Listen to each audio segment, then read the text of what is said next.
Well, hello there. We want to thank you for tuning in to our online worship, and we wanted to remind you this day that no matter where you are, or no matter what your setting may be, that you can always offer your worship to God, because God is always open and receptive to hear our prayers and our acts of worship toward God. And I wanted to begin this broadcast by giving you an update on our church's response, Crossville First United Methodist Church, to our physical distancing policy. As of last night, we received correspondence from our bishop, Bishop Bill McAlilly, and he has recommended strongly that we continue to do online and virtual worship through the month of April. And so we extend our deadline, which was April the 6th. Now we will have online worship through Sunday, April 26th, and then we will reevaluate in the days to come if there's a need to extend that even further.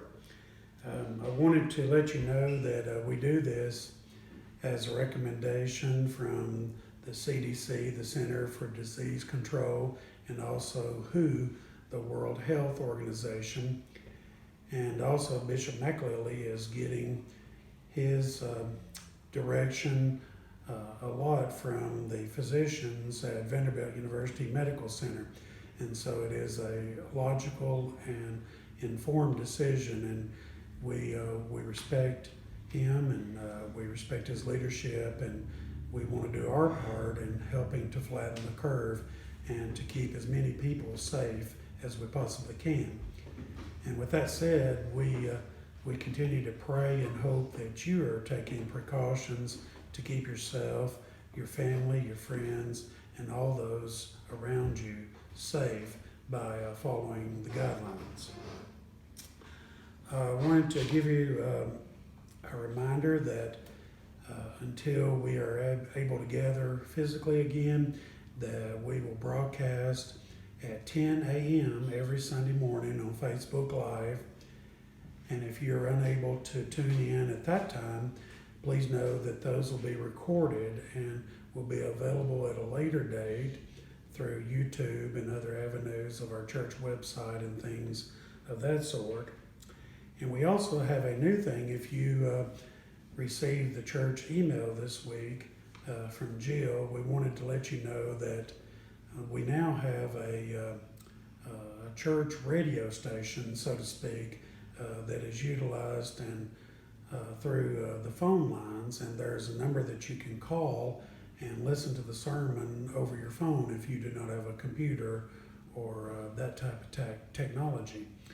But we do want to warn you that if you try to use this service, make sure that you have included in your phone plan long distance calls, or charges could apply as you call this long distance number to hear the sermon each week.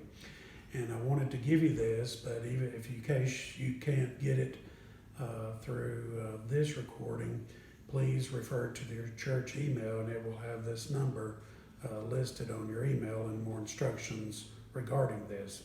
But I wanted to give the number out. It's 518-906-1874.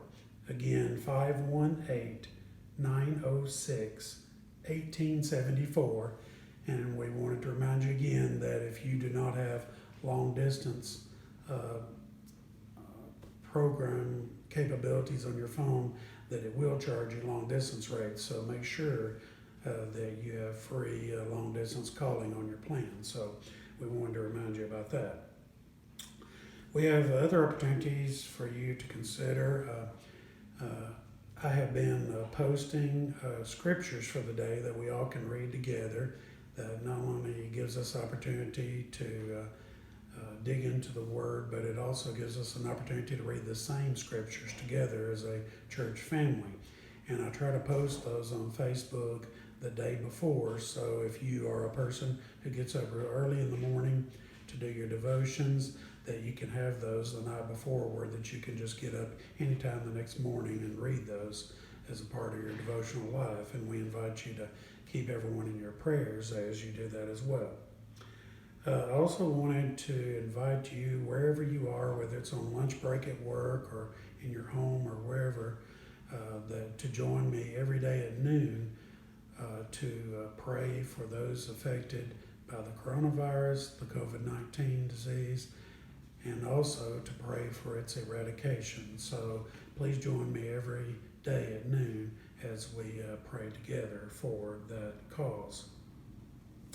In addition to the scriptures of the day, periodically our Next Gen ministry team records things for the children and the youth of the church, and hopefully the parents can go online and retrieve those and sit down with their young people to watch them, and so that they can be guided and led through this time of difficulty too. And we encourage you to do that. We also have information if we have some Sunday school classes where the leader is tech savvy, that you can use programs such as Zoom to have Sunday school as a group, and the instructions for that are on that email that Jill sent out the other day to everyone in the church. So if you want to have Sunday school and can do that virtually, that would be a wonderful opportunity to continue to keep in touch with your classmates. And we encourage you to give a shout out to all those who are shut-ins, and check on them as much as you possibly can. And if there are some of these things that apply to them through that email or the things that I mentioned, we encourage you to call them and let them be aware of these opportunities. We wanted to this morning give you an update on, as we go to God in prayer, on Nathaniel. We went and picked him up Thursday afternoon at the hospital. He was discharged and came back home with us. And then on a Friday, we had to take him back to Vanderbilt, where he currently is in the Vanderbilt Children's Hospital, Monroe Carroll Jr. Hospital, where he can be overseen by his oncologist there at the Children's Hospital, since he is the one who has been following his cancer treatments for this past 8+ years.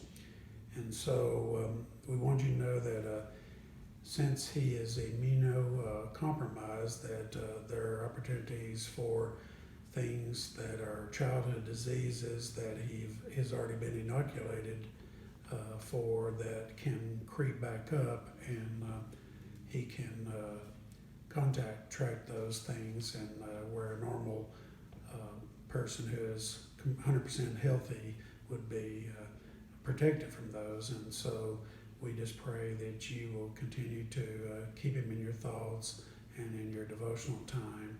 And we really are grateful for your prayers and for your support, and for the many acts of generosity and kindness that you have displayed to him and to us as a family. We are truly grateful to all of you at the church and our former congregations and our family and our friends. Thank you, and we send out a huge "we love you" and God bless you during this time. I wanted to set the tone this morning for worship as we did last week, and I'm going to light this candle on the table beside me. And this candle is a reminder to us that no matter where we are and no matter what we are doing, that the presence and love of God always surrounds us, and we are grateful for God's presence in our lives.